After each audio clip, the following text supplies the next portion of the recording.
Welcome to Data Science. In this video, we will see identifiers in Python. What is an identifier? A name in Python program is called identifier. The name can be a class name, function name, module name, or a variable name. Example, a equals 5.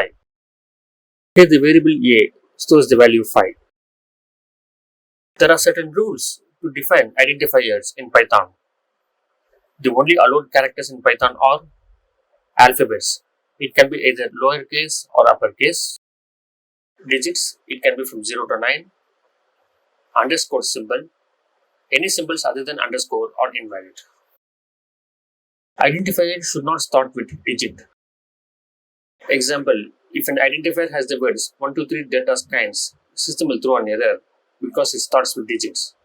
On the other hand, if it is data scans 123, system will not throw an error. Identifiers are case sensitive. Here the variables a equals 10 and capital A equals 20 are different from the Python perspective. We cannot use reserved words as identifiers. Example, df equals 10. Df is a reserved word. We will see what reserved words are in the next video. There is no maximum limit on the length of identifier. However, it is not recommended to use too lengthy identifiers. Thank you.